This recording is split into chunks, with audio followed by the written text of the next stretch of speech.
બાદલપુર ખાતે ઓજત 2 ડેમની મરામત કામગીરી ચાલી રહી છે। નદી કાંઠાના જૂનાગઢ જિલ્લાના 38 અને પોરબંદર જિલ્લાના 11 ગામોના લોકોને સાવચેત રહેવા અને નદીના પટમાં ન જવા માટે અપીલ કરવામાં આવી રહી છે। તારીખ 30 એપ્રિલના રોજ સવારે 6 કલાકે ઓજત નદીની કુલ વહન ક્ષમતા 10મા ભાગનું પાણી છોડવામાં આવશે। કલેક્ટર અનિલ કુમાર રાણાવાસિયાના માર્ગદર્શનમાં સાવચેતીના ભાગરૂપે સંપૂર્ણ તૈયારી કરી લેવામાં આવી છે।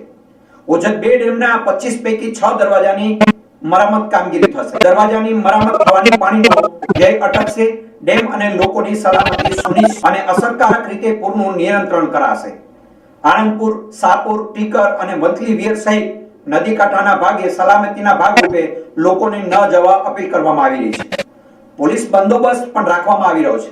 લોકોના જાનમાલની સલામતી માટે તંત્રનું આગોતરું આયોજન પણ કરવામાં આવ્યું છે। નદી કાંઠાના અસરગ્રસ્ત ગામોના ખેડૂતો પશુપાલકોને સાવચેત કરાયા છે। ઓછી માત્રામાં અને ધીમા પાણી છોડવામાં આવશે। જૂનાગઢ જિલ્લાના બાદલપુર ખાતે ઓજત 2 ડેમના 25 પૈકી 6 દરવાજાની મરામત કામગીરી કરવાની હોવાથી તારીખ 30 ના રોજ વહેલી સવારે 6 વાગ્યા પછીથી આ ડેમમાંથી પાણી છોડવામાં આવશે। જિલ્લા કલેક્ટર દ્વારા માર્ગદર્શનથી પાણી છોડવાની કામગીરી હાથ ધરાશે। લોકોના જાનમાલને નુકસાન ન થાય તે માટે તંત્ર દ્વારા આગોતરું આયોજન પૂર્ણ કરી દેવામાં આવ્યું છે। લોકોની સલામતીને ધ્યાને રાખી ઓજત નદીની વહન ક્ષમતાના 10મા ભાગનું પાણી ધીમા પ્રવાહને અને ઓછી માત્રામાં છોડવામાં આવશે। આ સંદર્ભમાં કાર્યપાલક ઇજનેર શ્રી MM પાંચાએ જણાવ્યું કે ઓજત 2 ડેમમાંથી આ પાણી છોડવાને લીધે નીચાણવાળા વિસ્તારમાં પાણી જવાથી નાગલપુર ગામ નજીક આવેલા આણંદપુર વિયર, સાપુર નજીક આવેલા સાપુર, વંથલી વિયર અને ટીકર વિયર નજીક ન જવા માટે અન્ય કોઈ પણ કામ સબબ ન જવા માટે અપીલ કરવામાં આવી છે। ઉપરાંત અહીં લોકોની સુરક્ષા માટે જરૂરી પોલીસ બંદોબસ્ત રાખવામાં આવ્યો છે। આ નીચાણવાળા જે ગામો છે એમાં માંગરોળ, માણાવદર, કેશોદ અને વંથલી તાલુકાના ગામોનો પણ સમાવેશ થાય છે।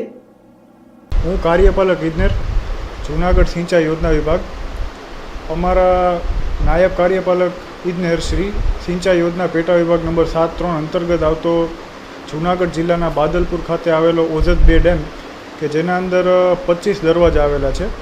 આ 25 દરવાજા જે છે આપણે ફ્લડ અથવા તો જે વરસાદનું જે પૂરનું પાણી આવે એ પસાર કરવા ઉપયોગ કરીએ છીએ।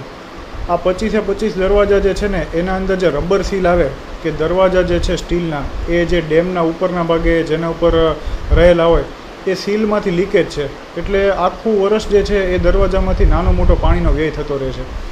બીજા નંબરની વાત એ કે આ 25 દરવાજામાંથી 6 દરવાજા જે છે એના અંદર વાયર રોપ ડ્રમ અને આર્મ બદલાવવાની કામગીરી મરામતની કરાવવાની બાકી છે, જેના લીધે આ 25 પૈકી 6 દરવાજા જે છે ને એનો આપણે ઉપયોગ કરી શકતા નથી।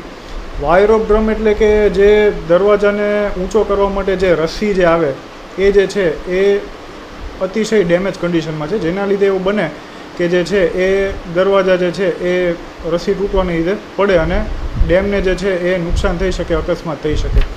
તો પાણીનો વ્યય અટકાવવા માટે થઈ, ઉપરાંત ડેમની સલામતી સુનિશ્ચિત કરવા માટે, ઉપરાંત લોકોની સલામતી સુનિશ્ચિત કરવા માટે થઈને આપણે આ ડેમની મરામત કામગીરી કરવી ખૂબ જ જરૂરી બને છે।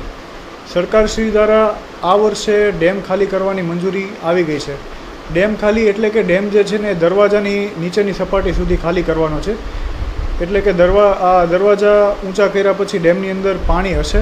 પીવાના પાણીનું આયોજન યોગ્ય રીતે કરવામાં આવેલું છે, જેથી કરીને ઉનાળાની સિઝન દરમિયાન પણ કોઈને પીવાના પાણીમાં તકલીફ ના પડે। ઉપરાંત ડેમ જે છે એના અંદર સિંચાઈ જે છે એનું આયોજન સુનિશ્ચિત કરવામાં આવેલું છે।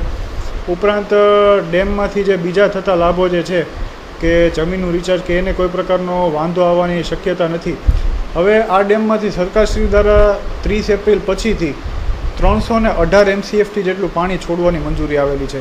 આટલું પાણી જ્યારે આપણે ડેમના દરવાજા ખોલી અને છોડશું ત્યારે આ પાણી નદીમાં વહેવાનું છે અને આ પાણી આપણે 30 એપ્રિલ વહેલી સવારે 6 વાગ્યાથી છોડવાના છીએ, જેથી કરીને નદીના પટમાં જે છે એ સામાન્ય કરતાં પાણીનું લેવલ વધવાની શક્યતા છે અને નીચવાસમાં આવતા સ્ટ્રક્ચરો જેવા કે નાગલપુર નજીક આવેલ આણંદપુર વિયર, શાહપુર નજીક આવેલ શાહપુર વિયર, વંથલી નજીક આવેલ વંથલી વિયર અને ટીકર નજીક આવેલ ટીકર વિયર, ઉપરાંત બીજા જે નદી પરના સ્ટ્રક્ચર્સ અથવા ડેમ જે છે તેનાથી લોકોને દૂર રહેવાની સલાહ આપવામાં આવે છે।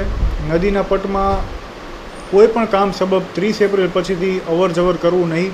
ઢોર અથવા તો પશુઓને ચરાવવા જવું નહીં. જે લોકોની આરોગ્યની સ્થિતિ નબળી હોય અથવા માંદગી નાદુરસ્તી હોય એ લોકોએ તલાટીશ્રી, ગ્રામસેવક અથવા પ્રાંત અધિકારીશ્રીને જાણ કરવી અને સલામત સ્થળે ખસેડાઈ જવું. ઉપરાંત નદીનું પાણી વધવાનું છે, જેના કારણે નદીની અંદર કોઈ પણ પ્રકારની નાહવાની કે કોઈ ક્રિયા કરવી નહીં. તો નદીના પટથી મે મહિનાના પહેલા અઠવાડિયામાં દૂર રહેવાની સલાહ આપવામાં આવે છે, જેથી કરીને લોકો જે છે એને કોઈ પ્રકારનું આકસ્મિક ઘટના ના બને. પોલીસ બંદોબસ્ત આ દરેક સ્ટ્રક્ચર છે આપણે માંગી લીધો છે. ઉપરાંત પોલીસ જે છે એ બંદોબસ્તમાં રહેશે. લોકોએ નજીકના પોલીસ સ્ટેશનના પણ સંપર્કમાં રહેવું, જેથી કોઈ અજુગતી ઘટના બને તો એઝ સૂન એઝ પોસિબલ આપણે મેસેજ કન્વે કરી શકીએ. કોઈ પણ પ્રકારની અફવાઓથી દૂર રહેવું. આટલું પાણી આપણે છોડીએ છીએ પણ કોઈ પ્રકારની આકસ્મિક કે પૂર જેવી સ્થિતિ બનવાનું નથી. આપણે દરેક પ્રકારનું આગોતરું આયોજન કરી લીધેલું છે. આ ડેમની મરામત કરવી ખૂબ જ જરૂરી હતી, નકર ભવિષ્યમાં કોઈ અકસ્માત સર્જાય એવી સંભાવના હતી. એટલા માટે તેને સરકારશ્રીએ જે છે એ પાણી પહેલાં પાળ બાંધી છે. એટલે કે આ ડેમ જે છે એની સલામતીના ભાગરૂપે આપણે અત્યારે ટૂંક સમય માટે ખાલી કરીએ છીએ. આની ભવિષ્યમાં કોઈ પ્રકારની નેગેટિવ ઇફેક્ટ કે નકારાત્મક અસર નથી આવવાની. આ કામ કરવું લોકો માટે ખૂબ જ જરૂરી હતું. આ ડેમમાંથી 300 જેટલા ગામોને પીવાનું પાણી મળે છે. ઉપરાંત સિંચાઈ થાય છે અને બીજા ઘણા બધા આડકતરા લાભો આ ડેમમાંથી થાય છે. તો આ ડેમ જે છે એ યથાવત સ્થિતિમાં સલામત બન્યો રહે માટે આ કામ કરવું ખૂબ જ જરૂરી હતું.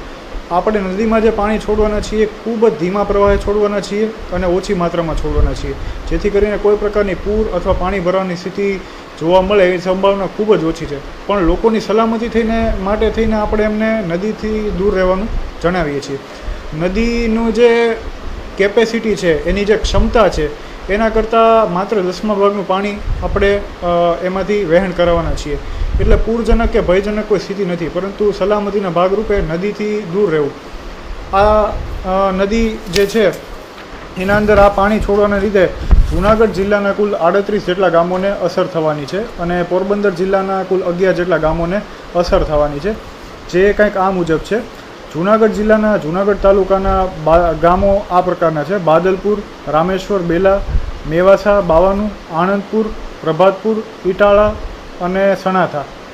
ત્યારબાદ જૂનાગઢ જિલ્લાના માણાવદર તાલુકાનું પીપલાણા, કોયલાણા, મટિયાણા, આંબલિયા અને પાદરડી.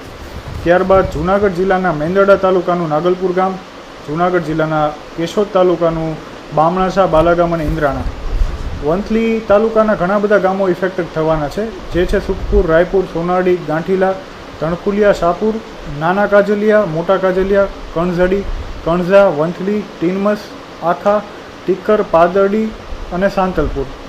ત્યારબાદ જૂનાગઢ જિલ્લાનું માંગરોળ તાલુકાનું ઓસા, ફુલરામ, ભાથરોડ, હંટરપુર, બગસરા, ઘોડાદર, સરમા, સાંઢા તથા ગેડ વિસ્તારના ઓજત જિલ્લાના આ બધા ગામો જે નદીના કાંઠે આવેલા છે, આ બધી જગ્યાએ અમારા વિભાગ અને સરકારશ્રીની એવી સલાહ છે, સૂચના છે કે લોકોએ નદીના પટની નજીક જવું નહીં. ત્યારબાદ પોરબંદર જિલ્લાના કુતિયાણા તાલુકાનું મૈયારી અને અમીપુર ગામ છે, અસરગ્રસ્ત થવાનું છે. ત્યારબાદ પોરબંદર જિલ્લાના પોરબંદર તાલુકાનું બળેજ ગામ, રાતિયા, નવી બંદર, ચિકાસા, ગરેજ, ઊંટડા, કડચ, પાતા અને માધુપુર. જે કાંઈ પણ ગામોનું અત્યારે મેં મેન્શન કર્યું, આ ગામ નદીના પટમાં આવેલા છે અને આનાથી અસરગ્રસ્ત થવાના છે. તો આ દરેક ગામના લોકોએ તથા ત્યાંથી પસાર થતા લોકોએ નદીની નજીક કોઈ પણ કામ સબબ જવું નહીં તથા સલામતી અને સાવચેતીના પગલાંરૂપ થવું. અને કોઈ પણ આકસ્મિક કન્ડિશનમાં તલાટીશ્રી, ગ્રામસેવક, પ્રાંત અધિકારીશ્રી અથવા disaster management Junagadh, disaster management Porbandar અને સિંચાઈની તમામ ક્ષેત્રીય કચેરીઓનો સંપર્ક કરવો. અને વિભાગ વતી, સરકારશ્રી વતી અમે સુનિશ્ચિત કરીએ છીએ કે તમામ સલામતીના તાકેદારીના પગલાં લેવામાં આવશે. અસ્તુ. જય હિન્દ.